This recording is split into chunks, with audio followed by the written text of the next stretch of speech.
Hi, I'm Terry Murphy for the Data Advocate and the Senior Editor for Realty Times Women in Business. Women in Real Estate in the Men's Room with Murph. And today we have an extraordinary woman right here today. Her name is Tami Bonnell. She's the CEO of Exit Realty. She's been recognized as some of the top 200 most powerful people in residential real estate. And I love this part, among the top 10 women leaders in the universe. She's fierce. She's authentic, and she's here to share a couple of things of what's happening in our disruption in the real estate industry today. Welcome, Ms. Tami Bonnell. Thank you so much, Terry. I'm always happy to chat with you. It's always a gift because you have such a unique, your exponential growth factors that were measured and monitored by Exit Realty let us know that you're a power to be dealt with. And so people look to you for leadership, especially women in real estate. And in this case, we have a huge disruption that just erupted in the real estate industry. And what do you see as having any opportunities there, or what we need to do first as leaders to help manage that chaos? Well, I think, there's only three ways that you can fail. And the first is not enough information or not accurate information.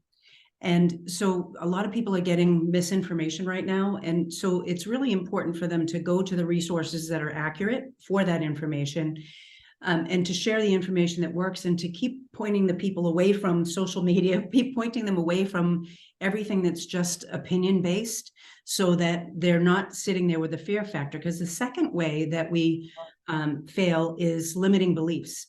And anything big like what's going on right now, especially that it's not completely settled. It hasn't been finalized. There's going to be another meeting on April 14th for NAR to come back with everything that the settlement came back with. And then there's going to be a discussion on the 7th of May. And then this is supposed to happen mid-July, but we don't know how long that's going to take. But we can take active steps today in order to protect ourselves and protect everybody. But you travel and you're around a lot of people in this industry, and there's so much misinformation out there. And I think that is really a danger to everybody. And there's misinformation out there for the consumer. We have even real estate. They did real estate news. Some of the real estate news media that's out there, I call it the TMZ for real estate. And so they're just looking for headlines, and that headline isn't going to help anybody. And I have to go back to, these are real human beings. These are real brokers that are trying to run a business and trying to make sure that they take care of all of their agents, and that they actually have some sort of a business that's a running business.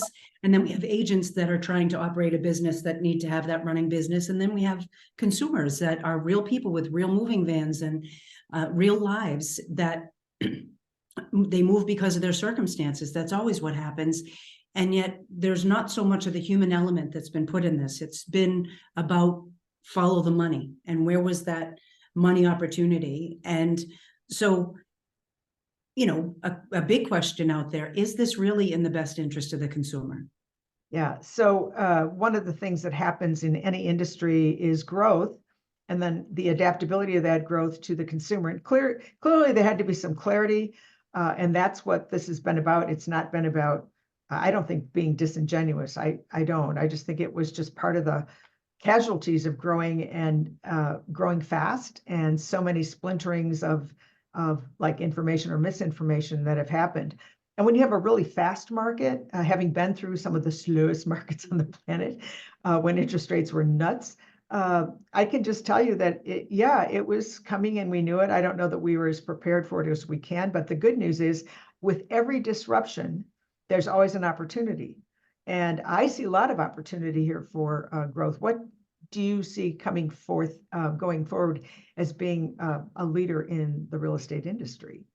Well, I think there's a tremendous opportunity. And so we need to look at the 30,000-foot view. We need to look at the 2,000-foot view, your individual state where you are, and then the street level view, and then a perspective on whoever we're representing, right? We need to have all of those perspectives.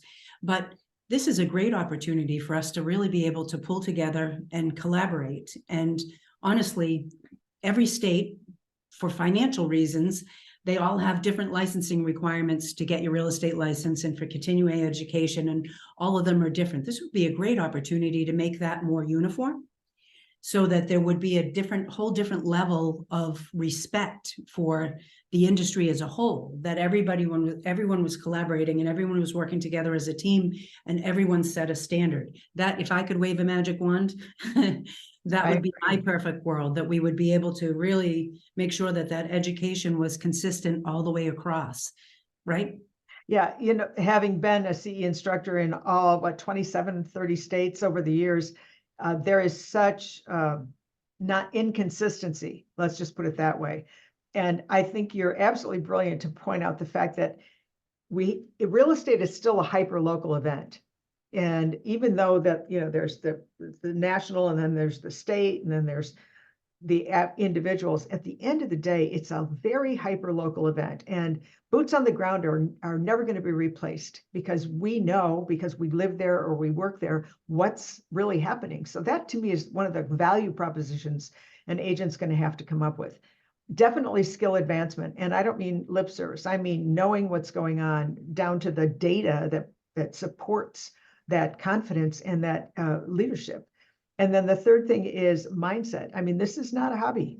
You're going to have to get in it. And in order to survive here, you're going to have to up your game. How do you actually articulate your value? And I don't mean we do this, we do that. I mean, how do you, beyond a doubt, create that confidence and trust with that consumer, because that's what they need. So in your opinion, going forward, what's the best advice you can give to, say, a broker owner or a corporation or a franchise or a company?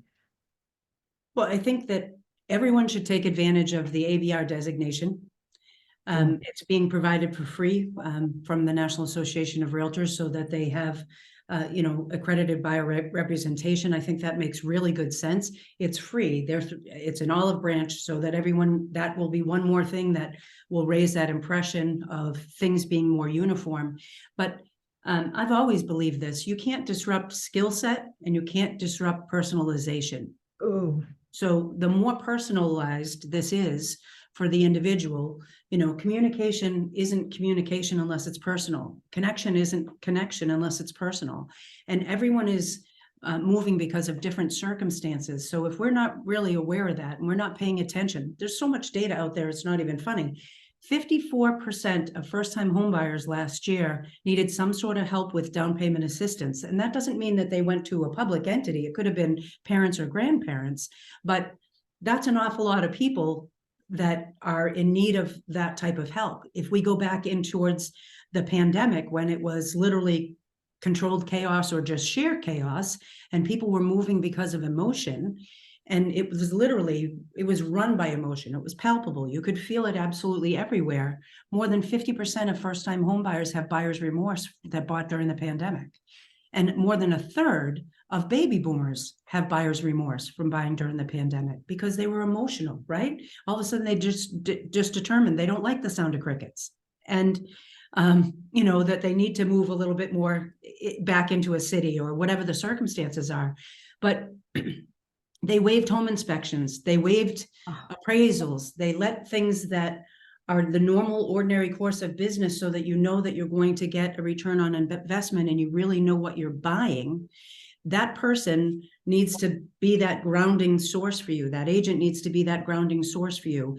And honestly, I think that the biggest piece of the puzzle that's missing is sharing success stories, sharing the stories of yes, we have a list from the National Association of Realtors of all the things you do representing a buyer, and all the things you do representing a seller. And I don't know if I just want to give somebody just a checklist, right?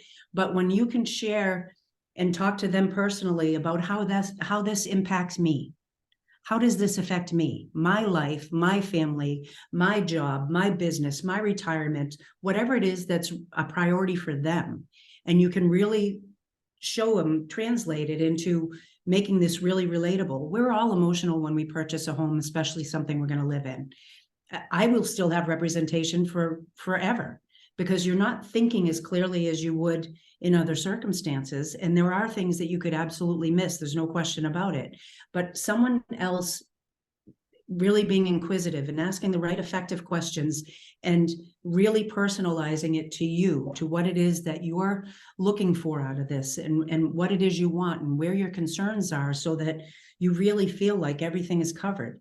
If better than 90% of consumers say that they would deal with that realtor again, we do know that it makes sense for them to have a representative on the buyer side. We do know that it makes sense for them to have a representative on the seller side. And we can show that from a return on financial investment. We can show it from satisfaction. We can show it everywhere. But I don't think we're sharing enough actual stories. This is a real tangible story. This actually happened. And so they're allowing this disruption of all everything that's being posted on social media, one person having success in a certain way on YouTube, to influence their decisions. You know, that is so insightful of you, because it really, we can provide, and we need to articulate how to provide that clarity so that people can make an informed decision. And you just talked about some of the nuances of a transaction. You know, does the condo allow a dog over 25 pounds? Can you rent it after you buy it? What's the school district impact going forward? Are there special assessments? You know, we deal with real estate every day. They don't buy a house every day, not so far anyway. So we are so key to be in a position of authentic, transparent help to a buyer or seller. And I think you really nailed it when you said communication, because well, and you know, skill set, you can't teach somebody how to swim from a book, right? And so that skill set of having that much experience, you know, you and I have chatted about the benefits of getting older, and clearly not all of them all of the parts of getting older are beneficial, but most of them are. But I think wisdom, coming with that sage wisdom to be able to come back in and give people, this is through so many experiences. How many consumers buy 1, 2, or 3 homes their entire lifetime? Exactly. And so they don't have that same level of experience. We've been exposed to a tremendous amount that we can share with them, so that we're preventing them from running into pitfalls, and we're hopefully giving them the opportunity to really have that dream, since it is still the #1 dream. Don't wait to buy real estate, buy real estate and wait. You're such a gift to the industry and to women in business and to the real estate industry itself. Thank you so much for your leadership. I hope you'll join us again for an update on the Data Advocate on what's going on in real estate with Tami Bonnell, just one of the greatest ladies I've ever met. Thanks so much for joining us. Oh, thank you so much. It was a pleasure getting to see you.